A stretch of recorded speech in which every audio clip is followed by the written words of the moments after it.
हरिः ओम् श्रीगुरुभ्यो नमः हरिः ओम् ॐ पार्थाय प्रतिबोधितां भगवता नारायणेन स्वयं व्यासेन ग्रथितां पुराणमुनिना मध्ये महाभारतम् अद्वैतामृतवर्षिणीं भगवतीम् अष्टादशाध्यायिनीम् अम्ब त्वामनुसन्दधामि भगवद्गीते भवद्वेषिणीम् नमोऽस्तु देव्यास विशालबुद्धे पुल्लारविन्दायतपत्रनेत्र येन त्वया भारततैलपूर्णः प्रज्वालितो ज्ञानमय प्रदीपः प्रपन्नपारिजाताय स्तोत्रवेत्रैकपाणये ज्ञानमुद्राय कृष्णाय गीतामृतदुहे नमः। सर्वोपनिषदो गावः दुग्धा गोपालनन्दनः पार्थो वत्स सुधीर्भोक्ता दुग्धं गीतामृतं महत् वसुदेवसुतं देवं कंसचाणूरमर्दनं देवकी परमानन्दं कृष्णं वन्दे जगद्गुरुं भीष्मद्रोण तथा जयद्रथजला गान्धारनीलोत्पला शल्यग्राहवती कृपेण वहने कर्णेन वेलाकुला अश्वत्थामविकर्णघोरमकरा दुर्योधनावर्तिनी सोत्तीर्णा खलु पाण्डवैरणनदी कैवर्तकः केशवः पाराशर्यवचः सरोजममलम् गीतार्थगन्धोत्कटम् नानाख्यानककेसरं हरिकथा सम्बोधन बोधितम् लोके सज्जन षट्पदैरहरः पेपीयमानं मुदा भूयाद् पङ्कजं कलिमल प्रध्वंसिन श्रेयसे मूकं करोति वाचालं पङ्गुं लङ्घयते गिरिं यत्कृपातमहं वन्दे परमानन्दमाधवं यं ब्रह्मा वरुणेन्द्ररुद्रमरुतः स्तुन्वन्ति दिव्यैस्तवैः वेदैः साङ्गपदक्रमोपनिषदैः गायन्ति यं सामगाः ध्यानावस्थिततद्गतेन मनसा पश्यन्ति यं योगिनः यस्यान्तन्न विदुःसुरसुरगणाः देवाय तस्मै नमः। ॐ सहना भवतु सहनौ भुनक्तु सह वीर्यं करवावहै तेजस्विनावधीतमस्तु मा विद्विषावहै। ॐ शान्ति शान्ति शान्तिः। छठो अध्याय श्लोक 17 युक्ताहार विहारस्य युक्तचेष्टस्य कर्मसु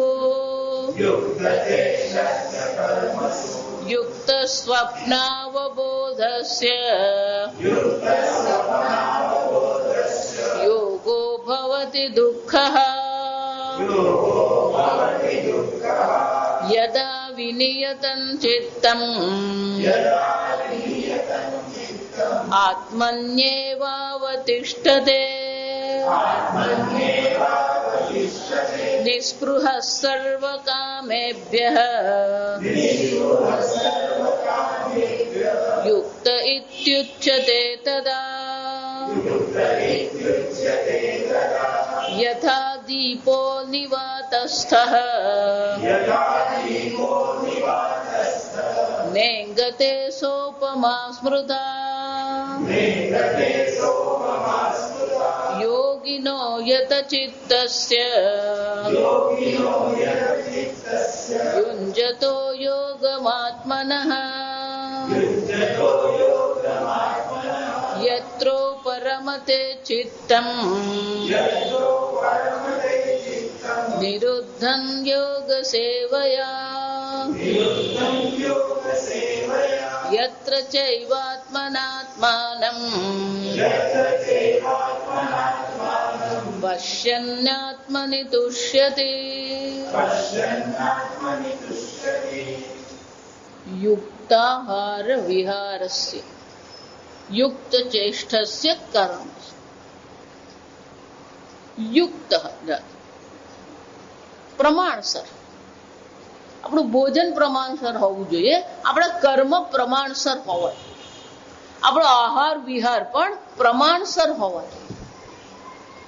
અતિ સર્વત્ર વર્જયેત. કોઈ પણ બાબતમાં અતિ મર્યાદાનું ઉલ્લંઘન કરવું, અતિનો અર્થ થાય એક મર્યાદા છે. આપણા ભોજનની મર્યાદા છે, આપણા કર્મની મર્યાદા છે, આપણી વાણીની મર્યાદા છે. આ મર્યાદાનો ભંગ કરવો એને શું કહેવાય? અતિ. સર્વત્ર વર્જયેત. કોઈ પણ બાબત હોય ક્યાંય કોઈ અતિશયતાની આવશ્યકતા. જો ગુજરાતીમાં તમે જો તો બે પ્રકારની કહેવત, બોલે તેના બોર વેચાય, બોલે તેના બોર વેચાય. એટલે શું છે? બોલવું જોઈએ, ના બોલવામાં 9 ગુણ. બોલવાની ચર્ચા કરે છે, પછી શું કે છે? ના બોલવામાં 9 ગુણ. તો શું કરવાનું?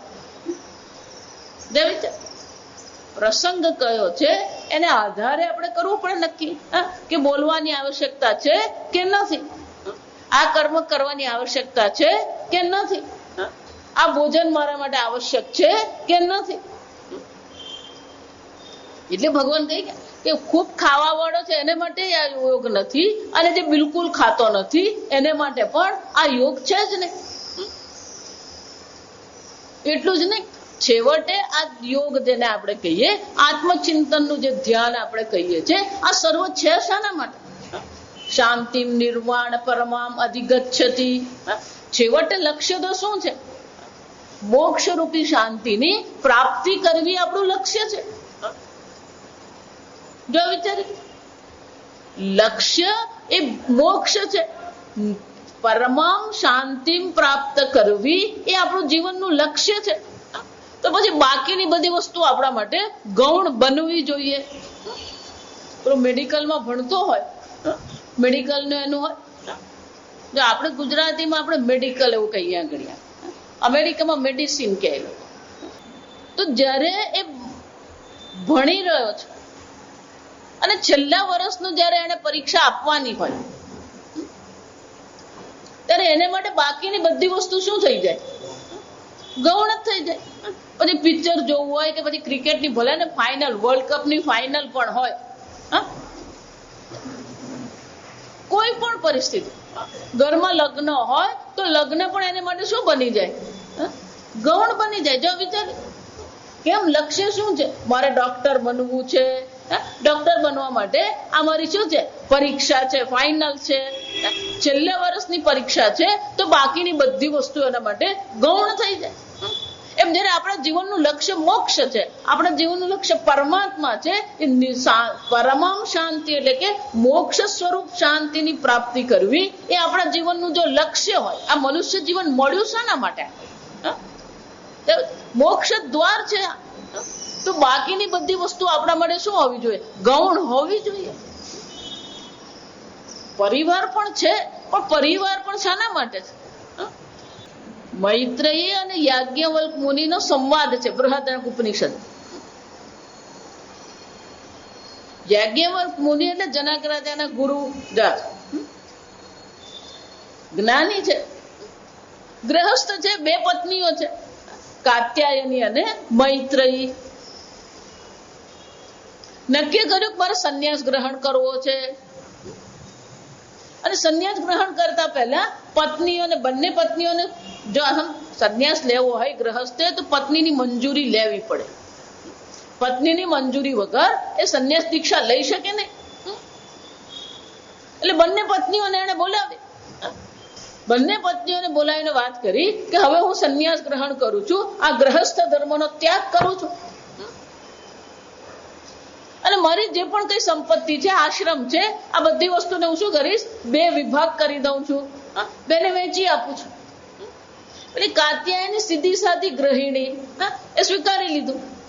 એટલે મૈત્રેયી જે હતી એ ખૂબ હોશિયાર, બુદ્ધિશાળી હતી, એને પણ વેદનું અધ્યયન કર્યું હતું. એટલે એને બહુ સરસ પ્રશ્ન પૂછ્યો. જો વિચારી કે તમે જેને માટે આ સંપત્તિનો ત્યાગ કરી રહ્યા છો, એ મને આ સંપત્તિથી પ્રાપ્ત થશે ખરું? તમે ત્યાગ કરી રહ્યા છો એનો અર્થ શું થયો?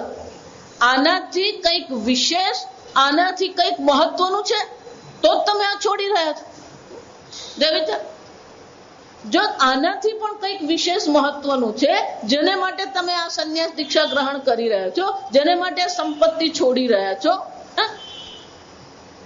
એની પ્રાપ્તિ મને આ સંપત્તિથી થશે. યાજ્ઞવલ્ક હતા એ પ્રમાણિક પતિ હતા. આજકાલ ને હા મળશે મળશે, તું ચિંતા કર ને. ત્યારે યાજ્ઞવલ્કે ઉત્તર શું આપ્યો? નાસ્તિ આશા વિત્તેના. હું જેને માટે આ સંન્યાસ દીક્ષા ગ્રહણ કરવા માંગુ છું એ આત્મજ્ઞાનમાં નિષ્ઠા મેળવવા માટે હું કરું છું. નાસ્તિ આશા વિત્તેના. આ વિત્તથી, આ સંપત્તિથી એની કોઈ આશા નથી. એનું શું થાય? આ બધી વસ્તુ છે, પણ જે મોક્ષ જેને કહીએ, આત્મજ્ઞાનની નિષ્ઠા જેને કહીએ, એને માટે આ બધી વસ્તુ ગૌણ છે. એટલે યાજ્ઞવલ્ક મુનિ સમજાવે છે, ન તો વિત્તસ્ય કામાય વિત્તમ પ્રિયમ ભવતી. આ જીવનની વાસ્તવિકતા છે. ધન માટે પ્રિય નથી. આત્મનસ્તુ કામાય વિત્તમ પ્રિયમ ભવતી. આ ધન પણ પ્રિય શાના માટે છે? પોતાના માટે. આત્મનસ્તુ કામ એટલે કે પોતાના માટે. પછી બહુ સુંદર કે છે, ન તો પત્યુ કામાય પતિમ પ્રિયમ ભવતી. આ પતિ પ્રિય છે.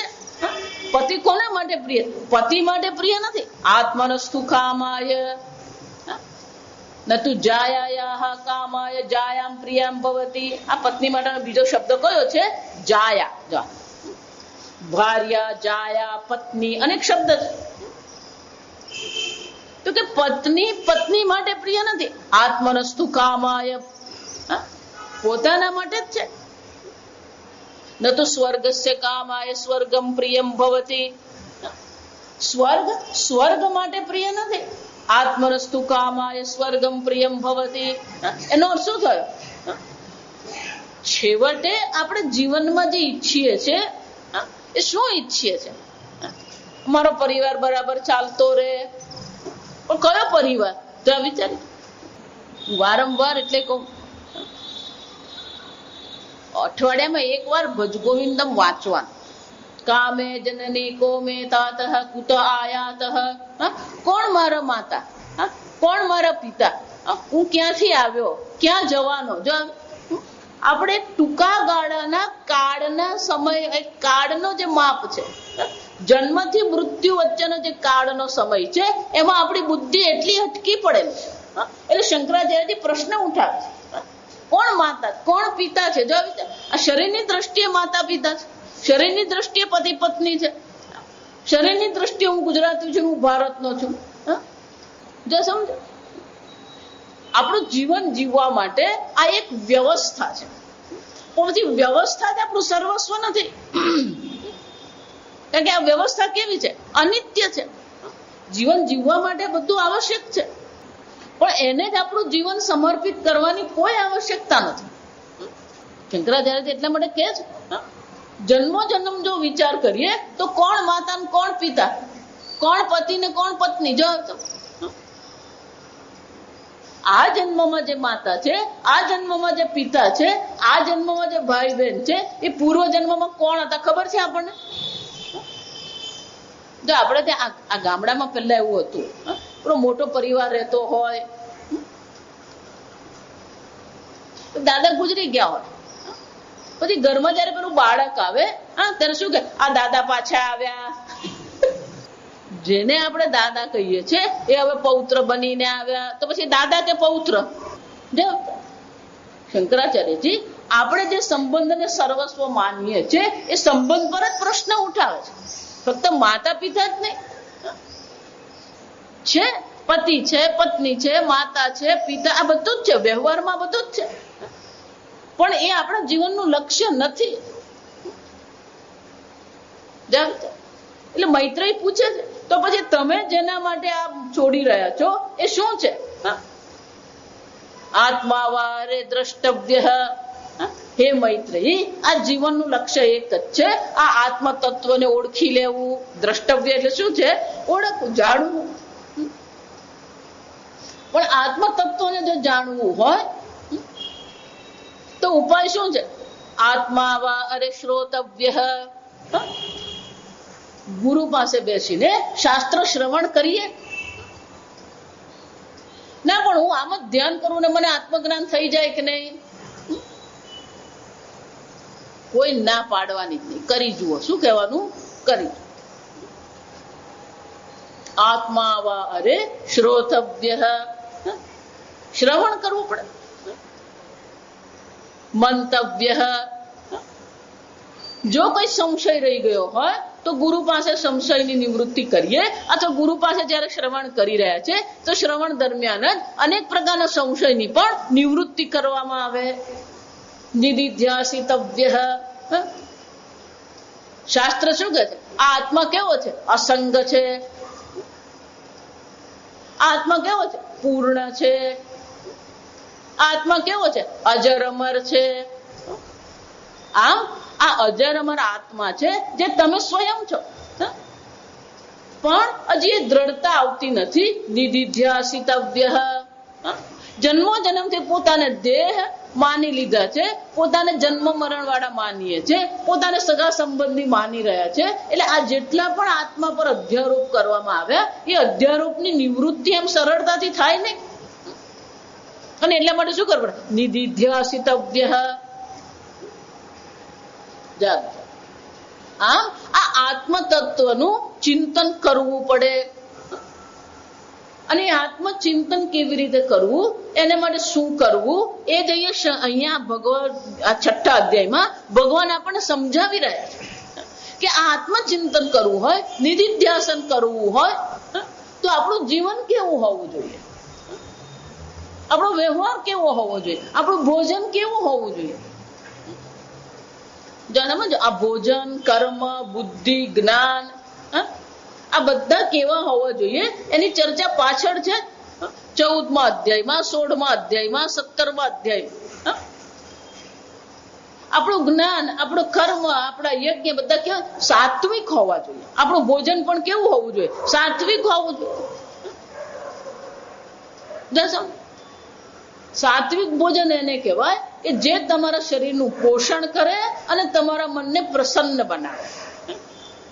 જે ખાધા પછી મનમાં આળસ આવે, જે ભોજન ગ્રહણ કર્યા પછી મનમાં એક પ્રકારનો અસુખનો અનુભવ થાય. ભગવાન આ બધી ચર્ચા પાછળથી કરશે. આપણું જીવન સાત્વિક હોવું જોઈએ, આપણા કર્મ સાત્વિક હોવા જોઈએ, આપણું ભોજન સાત્વિક હોવું જોઈએ. જો એટલે તમને વારંવાર કહેતી રહું કે પેપ્સી કોક જેને કહીએ, આ મેકડોનાલ્ડમાં પિઝા ને પાસ્તા ને આ બધું કહીએ ને, આ બધી વસ્તુઓ સાત્વિક નહીં કહેવાય, આ બધી તામસિક છે. ભલે ને બધું ગમે તે કહેતા હોય પણ ક્યારનું બનાવેલું હોય ને ક્યારે ખાતા હોય. ભગવાન તો એમ જ કે છે, એક રાત જાય એટલે ભોજન કેવું બનાય, એ તામસિક કહેવાય. તાજું હોવું જોઈએ ભોજન. કેવું હોવું જોઈએ? તાજું હોવું. આપણા કર્મ પણ સાત્વિક હોવા જોઈએ. નિષ્કામ ભાવથી કરીએ, ઈશ્વર અર્પણ બુદ્ધિથી કરીએ, એને શું કહેવામાં આવે? સાત્વિક કર્મ છે. જો સમજ, આપણા કર્મમાં, આપણી ભાવનામાં, આપણી જ્ઞાનમાં આ બધું સત્વ હોવું જોઈએ.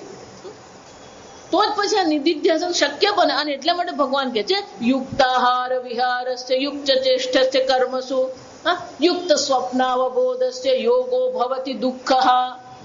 આ પ્રકારનું તમારું જીવન હશે તો જ આ યોગ તમારા માટે દુઃખનો નાશ કરનાર બનશે. અને આ કયા દુઃખનો નાશ કરશે? માતાજી મને કેન્સર છે, મારું કેન્સર દૂર થઈ જશે. શંકરાચાર્યજી કહે છે આ એની ચર્ચા નથી, અહીંયા ચર્ચા શાની છે? એટલે શંકરાચાર્યજી કહે છે દુઃખાની સર્વાણી હંતી દુઃખ. પણ કયા પ્રકારનું દુઃખ? સર્વ સંસાર દુઃખ ક્ષયકૃત યોગ. આ ધ્યાન યોગ કેવો છે? સંસાર જે દુઃખ છે. બહુ વર્ષો પહેલા એક ભાઈ અહીંયા સત્સંગમાં આવતા, તે વખતે આ બીજો ત્રીજો અધ્યાય, આ તો બીજી વખતની ગીતા ચાલ્યા સમજમાં. વલસાડમાં આ બીજી વખતની ભગવદ્ ગીતા ચાલી. તે વખતે પેલી પહેલી વખતની ગીતા ચાલી. ગીતાનો મુખ્ય સંદેશો તો શું છે? પંડિતા ન અનુશોચંતી. શોક માટે કોઈ કારણ છે જ નહીં. શોકની નિવૃત્તિ કરવી, સંસાર રૂપી દુઃખનો ક્ષય કરવો, એને જ નામ યોગ છે.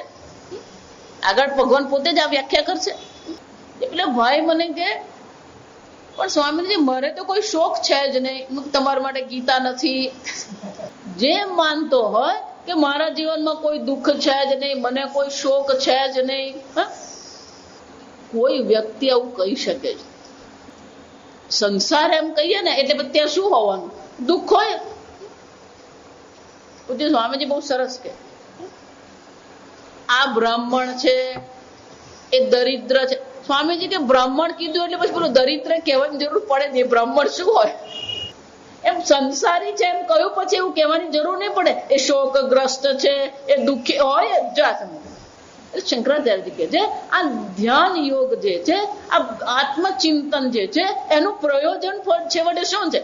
સંસાર દુઃખ ક્ષયકૃત. આ સંસાર રૂપી દુઃખનો નાશ કરનાર છે. અને એકવાર આ સંસાર રૂપી દુઃખનો નાશ થઈ ગયો પછી શું છે? એશા બ્રાહ્મી સ્થિતિ પાર્થ ને એનામ પ્રાપ્ય વિમુખ્યતિ. ભગવાન શું કહે છે? એકવાર આ બ્રહ્મ નિર્વાણની પ્રાપ્તિ થઈ ગઈ, ફરીથી ન મુખ્યતિ, ફરીથી આ સંસાર મોહમાં પડતું નથી. જો આ સમજો, આપણા જીવનનું લક્ષ્ય મોક્ષ છે. બીજું કોઈ લક્ષ્ય છે જ નહીં. બીજા બધા છે એ બધા કેવા છે? આ જીવનના વ્યવહાર, જીવન જીવવા માટે જ છે. પણ આપણે એવા સમર્પિત થઈ જઈએ. જો આજે સવારે આ ચર્ચા છે કે આપણે સંસારમાં એટલી બધી કર્તવ્ય બુદ્ધિ છે. અહીંયા તો જવું જ પડે, આને તો મળવું જ પડે, આ તો કરવું જ પડે, લગ્નમાં તો જવું જ પડે. આ સંસાર પ્રત્યે આપણને શું છે? પેલી કર્તવ્ય બુદ્ધિ છે. પણ બ્રહ્મ જ્ઞાન માટે કર્તવ્ય બુદ્ધિ થઈ આપણી. એટલે પેલો બ્રહ્મસૂત્રમાં પહેલા શું કે છે? અથા તો બ્રહ્મ જિજ્ઞાસ્યા કર્તવ્ય. આ બ્રહ્મને જાણવાની ઈચ્છા કરવી એ પણ કર્તવ્ય છે. આ બ્રહ્મ જ્ઞાન પ્રાપ્ત કરવું એ કર્તવ્ય છે. પણ આપણામાં એ કર્તવ્ય બુદ્ધિ છે જ નહીં. જો વિચાર, નાના સત્સંગમાં તો જવું જ પડે એવું કહીએ આપણે. માતા તમે પ્રવચન કરતા રહો, અમને ટાઈમ મળે તો આવીએ. એટલે આપણી કર્તવ્ય બુદ્ધિ સત્સંગમાં નથી. આપણી કર્તવ્ય બુદ્ધિ ક્યાં છે? સંસારમાં છે. જો વિચાર, આ કર્તવ્ય બુદ્ધિ નીકળવી જોઈએ. રહેવાનું તો સંસારમાં જ છે. અને આગળ હું કહી ગઈ, તમારા ઘરમાં 5 નો સંસાર છે અને આશ્રમમાં શું છે? 500 નો સંસાર છે. આ સમજો. આશ્રમ એ સાધના કરવા માટે છે, બ્રહ્મ જ્ઞાન માટે, રહેવા માટે નથી આશ્રમ. બહુ વર્ષો પહેલા એક મહાત્મા, શંકરાચાર્ય પરંપરાના જ મહાત્મા, સરસ મજાના સત્સંગ કરાવતા બધું જ. પછી એમના કોઈક શિષ્ય આવશે મારી પાસે આવે કે સ્વામીજી તમે જેમ સવાર સાંજ સત્સંગ કરાવો એમ અમારા સ્વામીજી પણ અમને સત્સંગ કરાવતા હતા. એનો અર્થ શું થયો? આ કોઈ પણ બોલે ને તો બરાબર સાંભળો. કરાવતા હતા એનો અર્થ શું થયો? અત્યારે કરાવતા નથી. કોઈ પણ વાક્ય હોય ને એનો બીજો અર્થ હોય. મેં કહ્યું કેમ અત્યારે કરાવતા નથી? લેકિન આપણે આશ્રમ બનાવે છે ને એટલે સમય નથી. એટલે સત્સંગ તો સવારે 7 થી 8 હોય. કોઈ કડીઓ 7 વાગે આવવાનો નથી. જો સમજો. અને કોઈ સુથારે સવારે 7 વાગે આવે જ નહીં. સાંજે તમે 7 થી 8 સત્સંગ કરો તો સાંજે કોણ આવવાનું? એ બધા શું કરતા હોય? કર્તવ્ય ક્યાં છે? સ્વાધ્યાય પ્રવચનાભ્યામ ન પ્રમદિતવ્યમ. તૈત્રીય ઉપનિષદમાં શું ભણી ગયા? સ્વાધ્યાય પ્રવચનાભ્યામ ન પ્રમદિત. સ્વાધ્યાય એટલે કે આપણે પોતે શાસ્ત્રનું અધ્યયન કરીએ. પ્રવચન એટલે કે બીજાને શાસ્ત્ર અધ્યયન કરાવીએ. અગ્નિહોત્રમ ચ સ્વાધ્યાય પ્રવચનાભ્યામ. અગ્નિહોત્ર કર્મ કરીએ પણ સાથે સાથે શું કરવાનું? સ્વાધ્યાય પ્રવચન કરીએ. પ્રજાતિશ્ચ સ્વાધ્યાય પ્રવચનાભ્યામ પ્રજનશ્ચ સ્વાધ્યાય પ્રવચનાભ્યામ. તે શું કહેવામાં આવે? આપણું જીવન આપણે જીવી રહ્યા છીએ. પ્રજા ઉત્પત્તિ પણ કરીએ, બાળકો પણ છે, બાળકોનો ઉછેર પણ કરવાનો, પણ સાથે સાથે શું છે? સ્વાધ્યાય પ્રવચનાભ્યામ. સમશ્ચ સ્વાધ્યાય પ્રવચનાભ્યામ દમશ્ચ સ્વાધ્યાય પ્રવચનાભ્યામ. શ્રુતિ માતા સ્પષ્ટ શબ્દોમાં કહે છે રોજ સ્વાધ્યાય થવો જ જોઈએ. માતાજી તમે તો અઠવાડિયું જાઓ. પુસ્તકો છે, સીડી છે, પ્રવચનો છે, શું કરતા રહીએ? શ્રવણ કરીએ. આમ સ્વાધ્યાય માટે, આત્મચિંતન માટે પણ પેલી કર્તવ્ય બુદ્ધિ હોવી. જેમ રોજ સ્નાન કરવું પડે, રોજ ભોજન કરીએ, રોજ આપણા ઘરની સંભાળ લઈએ, એમ રોજ શું કરવાનું હોય? સત્સંગ કરવાનું. આગળ જોઈએ સદાત્માનમ યુંજેત. રોજ ચર્ચા કરવાનું. અને એટલે ભગવાન હવે બહુ સુંદર ચર્ચા કરે છે કે આ પ્રકારથી આપણું જીવન જો યુક્ત છે. ભગવાને શું કીધું? યુક્તાહાર વિહારસ્ય. તો યુક્ત કોને કહેવાય?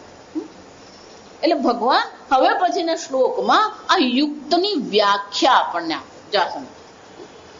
યદા વિનિયતમ ચિત્તમ આત્મની એવ અવતિષ્ઠતે. 15મા શ્લોકમાં પહેલી વાર ભગવાને કીધું આ ધ્યાનનો વિષય આત્મા છે. સદાત્માનમ યુંજીત. એટલે અહીંયા કોઈ સગુણ સાકાર ઈશ્વરની ચર્ચા નથી. અહીંયા ચર્ચા કોની થઈ રહી છે? આત્માનો ચર્ચા. ચિંતન આત્મા તત્વનું છે. એટલા માટે ભલે આપણે એને ધ્યાન યોગ કહીએ પણ ખરેખર આ ધ્યાન નથી, પણ શું છે? આ નિધિધ્યાસન છે. આગળ 5 અધ્યાયમાં જે આપણે આત્મ તત્વને સમજીને આવ્યા છે એ જ આત્મ તત્વનું આપણે હવે ચિંતન કરીએ. ભગવાને કહ્યું ન જાયતે મ્રિયતે વા કદાચિત. આ આત્મ તત્વ કેવો છે? એનો જન્મ થતો નથી, એનું મૃત્યુ થતું નથી. અનાશીનો અપ્રમેયસ્ય. આ કેવો છે? એનો ક્યારેય નાશ થતો નથી. અને એટલે ભગવાન કહે છે આ ધ્યાન યોગ જે છે તેનો વિષય કોણ છે? આત્મા સ્વયં છે. અને એટલે કે છે યદા વિનિયતમ ચિત્તમ આત્મની એવ અવતિષ્ઠતે. બહુ સુંદર છે. જ્યારે આપણું ચિત્ત, આપણું મન આત્મની એવ અવતિષ્ઠતે, જ્યારે આપણું મન સારી રીતે આત્મામાં જ સ્થિત થઈ જાય. આપણે આગળ ચર્ચા કરી કે ધ્યાન કોને કહેવામાં આવે? સજાતીય વૃત્તિ પ્રવાહ વિજાતીય વૃત્તિ તિરસ્કારેણ. સજાતીય વૃત્તિ એટલે કે એક જ વિષયને કેન્દ્રમાં રાખીને જે ચિંતન કરવામાં આવે એને શું કહેવામાં આવે? સજાતીય. પુષ્પ જ્યારે હું એમ કહું તો પુષ્પની અંતર્ગત શું આવે? ગલગોટો હોય, ગુલાબ હોય, લીલી હોય, મોગરો હોય, કમળ હોય, તો આ બધા શું કહેવાય? પુષ્પની દ્રષ્ટિએ બધા કેવા છે? સજાતીય. બધાની જાતિ કેવી છે? સમાન છે. પણ હું એમ કહું ગલગોટો, સમડી, વૃક્ષ, પાવભાજી, અમેરિકા, તો આ શું થઈ ગયા? વિજાતીય. તો આત્મની એવ અવતિષ્ઠતે નો શું થયો? જે પણ આપણા મનમાં વૃત્તિ ઉઠી રહી છે એ વૃત્તિનો વિષય આત્મા છે. આત્માથી અન્ય કોઈનું ચિંતન નથી. જો દ્રષ્ટાંત આગળ આપ્યું ને કે કૃષ્ણ ભગવાનનું હું ચિંતન કરું, પછી શબ્દો ઘણા છે. શ્યામ સુંદર પીતાંબરધારી, મુરલી મનોહર, યશોદાનંદન, દેવકી નંદન, યમુના તટ વિહારી. શબ્દો અનેક છે, વિષય અનેક છે, પણ કેન્દ્રમાં કોણ છે? શ્રી કૃષ્ણ. એ જ રીતે અસંગોહમ, પૂર્ણોહમ, ભગવાન જે બધી ચર્ચા કરે છે, આત્મા કેવો છે? અદ્રશ્યોયમ અચિંત્યોયમ અવિકાર્યોયમ ઉચ્યતે. આત્મા કેવો છે? અદ્રશ્ય. એ ક્યારે ઇન્દ્રિયોનો વિષય બને એમ નથી. અચિંત્ય, સીધે સીધું મનનો વિષય બની શકે એમ છે જ નહીં. અવિકાર્ય, આત્મામાં કોઈ પ્રકારનો વિકાર શક્ય નથી. નિર્વિકારી છે આત્મા. કેવો છે? નિર્વિકારી આત્મા છે. ઉપાધિમાં વિકાર છે, ઇન્દ્રિયોમાં વિકાર છે, મન બુદ્ધિમાં વિકાર થઈ રહ્યો છે. વિકાર એટલે પરિવર્તન, બદલાવ. પણ આત્મા બદલાઈ ગયો. મન જાગ્યું, આત્મા જાગ્યો. મન સૂઈ ગયું, આત્મા સૂઈ ગયો. મન સ્વપ્ન જુએ છે, આત્મા સ્વપ્ન જુએ છે. મનની અવસ્થા છે. જાગ્રત, સ્વપ્ન અને સુષુપ્તિ એ મનની અવસ્થા છે. પણ આત્મા તો ત્રણે ત્રણમાં કેવો છે? સામાન્ય છે. પેલો જાગે છે ત્યારે આત્મા તો છે, સ્વપ્ન જુએ છે ત્યારે પણ આત્મા છે, સૂઈ ગયો ત્યારે પણ શું છે? આત્મ ચૈતન્ય કેવો છે? ત્યાં હાજર જ છે. આ આત્મને ભગવાન કે છે આત્મની એવ અવતિષ્ઠતે યદા. આ ભગવાનની બહુ સુંદર એક રીત છે. યદા, યદા નો અર્થ શું થાય? જ્યારે. એનો અર્થ શું થયો? આ એક શરત બની ગઈ. જ્યારે એનો અર્થ શું થયો? જ્યાં સુધી આપણે પ્રયત્ન કરીએ નહીં, આપણે પ્રયત્ન પૂર્વક એમાં કોઈ પ્રકારથી એમાં આપણા મનને લગાવીએ નહીં, ત્યાં સુધી આ થવાનું નથી. એટલે કે છે યદા વિનિયતમ ચિત્તમ વિશેષેણ નિયતમ એકાગ્રતામ આપન્નમ ચિત્તમ. વિનિયતમ નો શું થયો? નિયતમ એટલે સંયમમાં રાખો.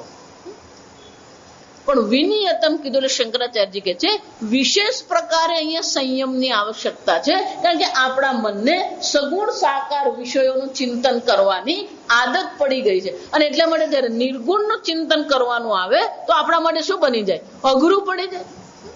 તો એને માટે શું કરવું પડે? વિશેષ પ્રકારથી આપણા મનમાં આપણે નિયંત્રણ રાખીએ, વિશેષ પ્રકારથી આપણા મનમાં સંયમ રાખીએ, તો જ પછી આ આત્મચિંતન આપણા માટે શક્ય બને. અને એટલે શંકરાચાર્યજી કહે છે વિશેષેણ નિયતમ સંયુતમ એકાગ્રતમ આપન્નમ ચિત્તમ.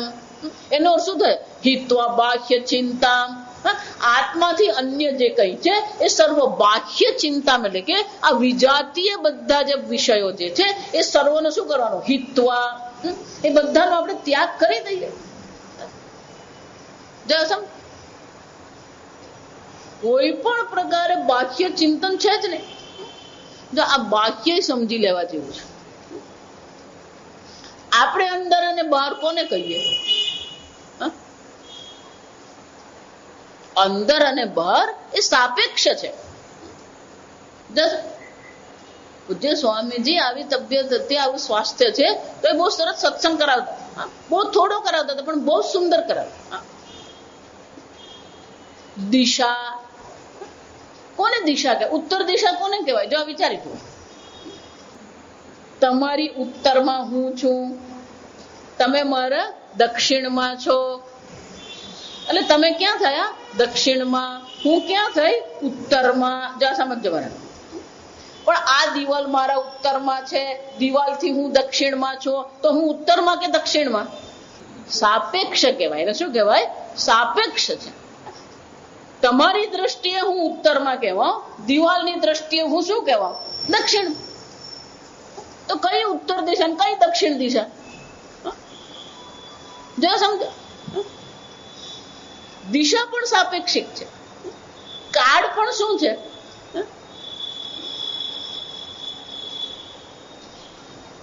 Waiting time is the longest time. કોઈની રાહ જોવાની હોય, 5 જ મિનિટ પેલો મોડો આવ્યો હોય પણ આપણને શું લાગે? પેલો અડધો કલાક મોડો આવ્યો ને એવું આપણે મગજમાં લાગે. આ કાળ પણ સાપેક્ષિક છે. આનંદનો સમય ક્યાં પસાર થાય ને ખબર નહીં પડે, પણ દુઃખ પડે ત્યારે શું થાય? હમણાં અમે વાત કરતા હતા કે ગયા વર્ષે આપણે જન્માષ્ટમી ઉજવી હતી અને પાછી શું થઈ ગયું? આપણને શું લાગે? હજી હમણાં જ જન્માષ્ટમી ઉજવી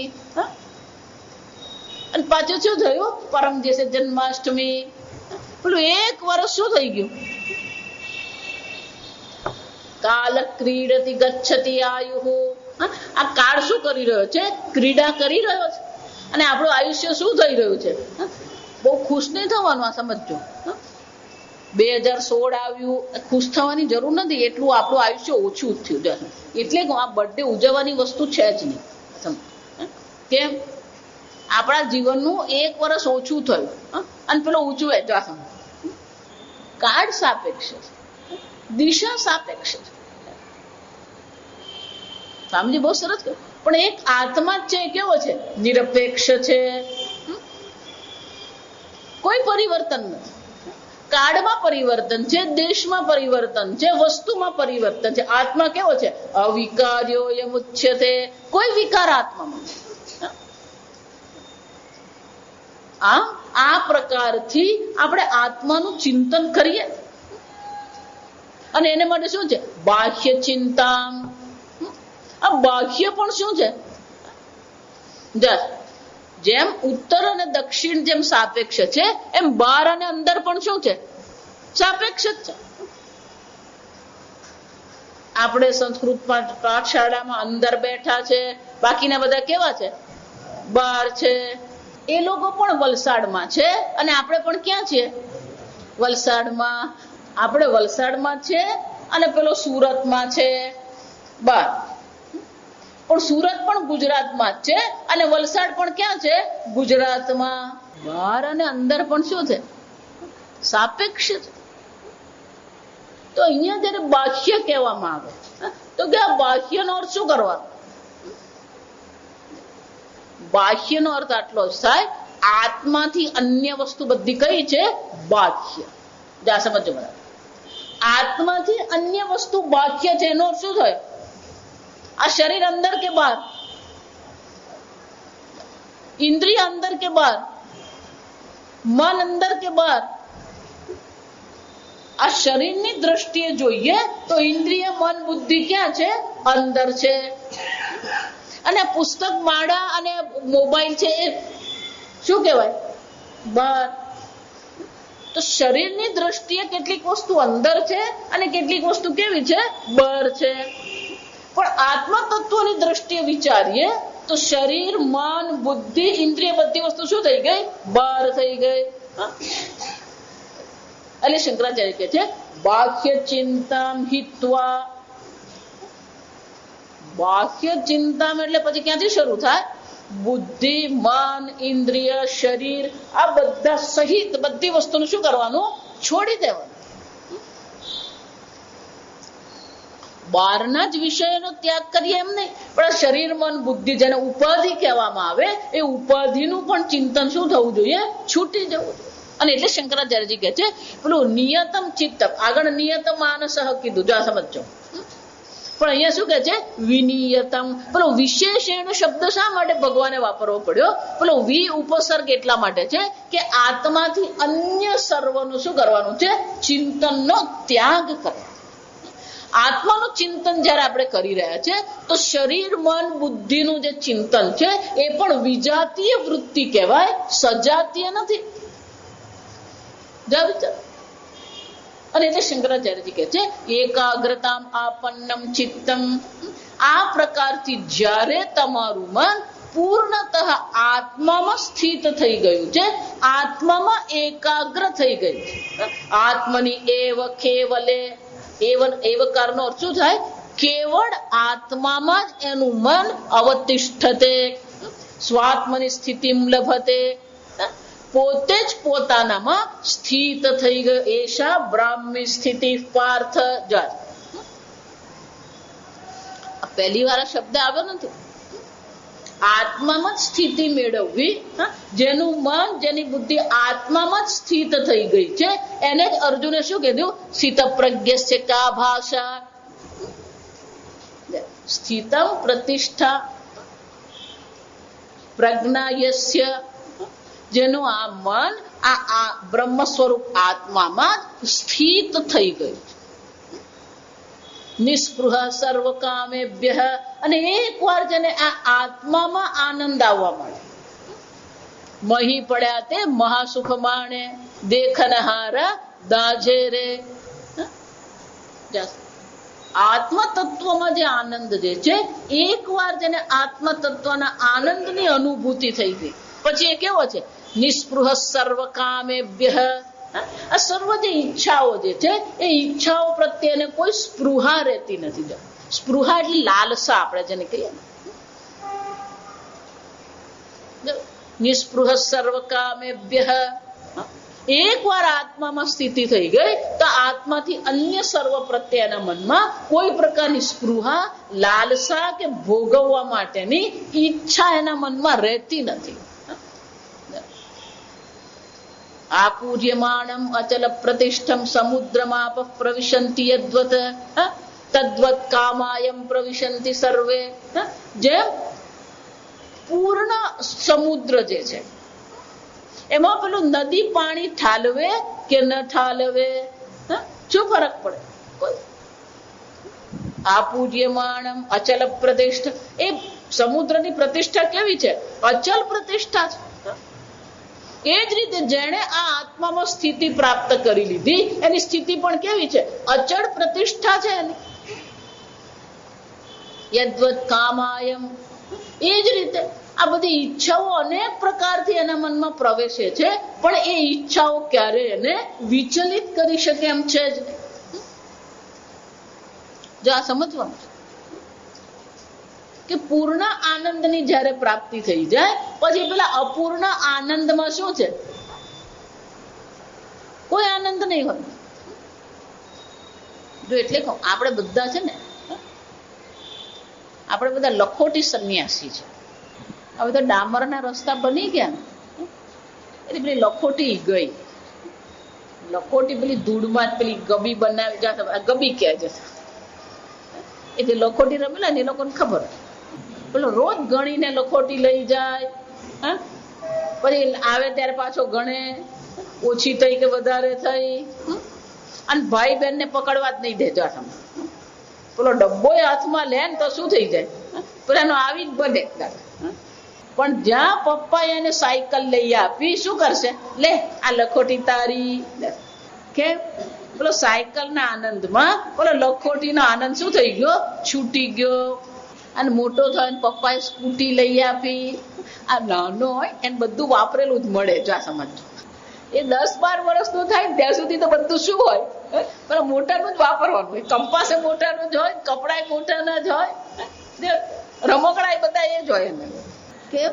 જો સમજો કે સાયકલ નો આનંદ મળ્યો તો પેલો લખોટી નો આનંદ શું થઈ ગયો? છૂટી. સ્કૂટી નો આનંદ મળ્યો તો પેલો સાયકલ નો આનંદ પણ શું થઈ જાય? જો પહેલી વાર જયારે મમ્મી પપ્પા સાયકલ લઈ આપે ને, અને પેલો જે રીતે સાયકલ પર ફરતો હોય તેને એમ જ લાગે કે હું જગત નો રાજા.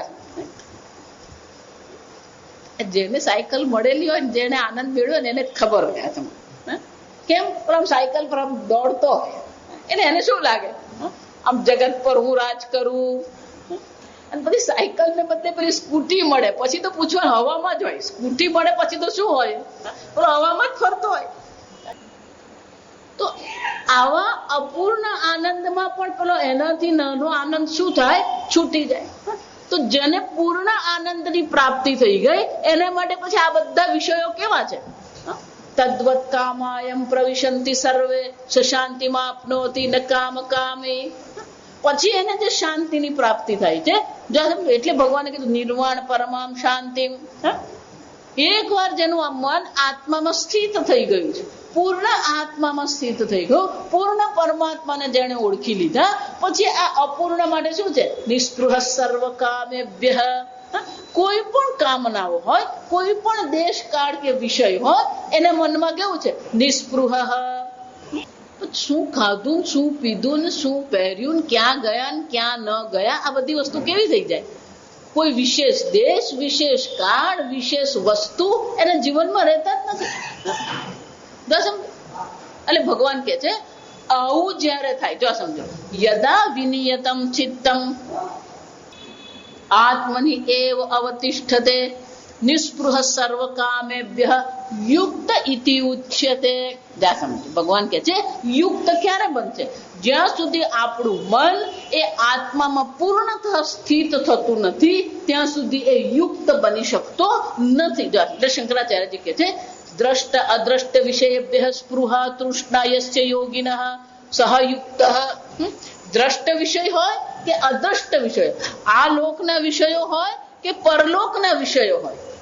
આ જો સમજો, કેટલાક સંપ્રદાયમાં પેલા પરલોકની એવી ચર્ચા કરવામાં આવે ને, એ લોકોના દરેકના પોતાના ધામ છે. પેલું કોઈ કે અક્ષરધામ છે, કોઈ કે કૈલાસ ધામ છે, કોઈ કે શિવલોક છે, કોઈ કે છે ગોલોક, વૃંદાવન, અને બધા એ ધામની એવી તો ચર્ચા કરે, વર્ણન કરે, એટલે આપણા મનમાં શું થાય? એકાદ આંટો મારી આવીએ. એટલે શંકરાચાર્યજી કે છે દ્રષ્ટ એટલે કે આ જગતના જેટલા પણ ભોગ છે, અદ્રષ્ટ એટલે કે પરલોકના પણ જેટલા ભોગ જે છે, એ સર્વ ભોગો પ્રત્યેના મનમાં શું છે? સ્પૃહા કે તૃષ્ણા રહેતી નથી. કેમ? કે પરલોકના પણ જે ભોગ જે છે એ પણ છેવટે કેવા છે? તે તમ ભુક્ત્વા સ્વર્ગલોકમ વિશાલમ ક્ષીણે પુણ્ય મર્ત્ય લોકમ વિશંતે. ભલે ને પેલો સ્વર્ગમાં ગયો હોય, પણ પુણ્યને કારણે સ્વર્ગમાં ગયો, પુણ્ય પૂરું થયું તો પાછો ક્યાં આવવાનો? એ આપણે બધા પેલા ખોટા સિક્કા જેવા છે, ગમે ત્યાં જાય ત્યાંથી પાછા આવી જ જવાના. પુનરપી જનનમ પુનરપી મર, આ ફરતા જ રહીએ છીએ આપણે. પણ જેની બુદ્ધિ આ આત્મામાં સ્થિત થઈ ગઈ છે, એ તો શું છે? દ્રષ્ટ હોય કે અદ્રષ્ટ હોય, કોઈ પણ પ્રકારના ભોગ પ્રત્યે એને કોઈ પ્રકારની આસક્તિ, સ્પૃહા, તૃષ્ણા કે આકર્ષણ એના મનમાં રહેતું નથી. અને એટલે કે છે ભગવાન કે આ પ્રકારથી દ્રષ્ટ અદ્રષ્ટ ભોગો પ્રત્યે જેના મનમાં કોઈ તૃષ્ણા રહેતી નથી.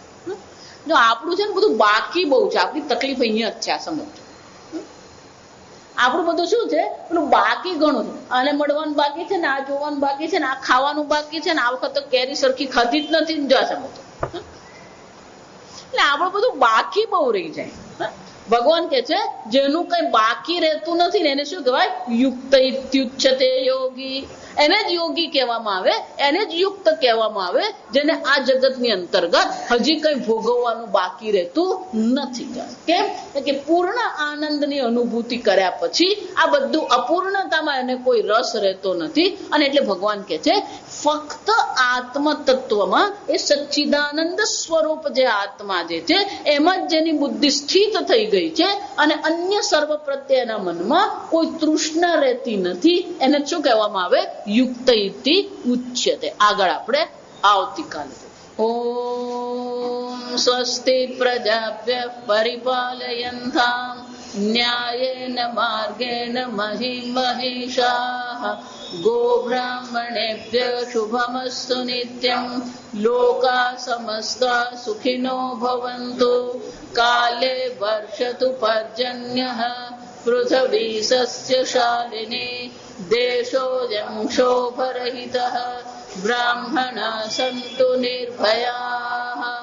ઓમ સર્વેષાં સ્વસ્તિર્ભવતુ સર્વેષાં પૂર્ણં ભવતુ સર્વેષાં પૂર્ણં ભવતુ સર્વેષાં મંગલં ભવતુ સર્વે ભવन्तુ સુખિનઃ. सर्वे सन्तु निरामयाः सर्वे भद्राणि पश्यन्तु मा कश्चित् दुःखभाग् भवेत् असतो मा सद्गमय तमसो मा ज्योतिर्गमय मृत्युर्मा अमृतङ्गमय ॐ पूर्णमदः पूर्णमिदं पूर्णात् पूर्णमुदच्यते पूर्णस्य पूर्णमादाय पूर्णमेवावशिष्यते ॐ शान्ति शान्ति।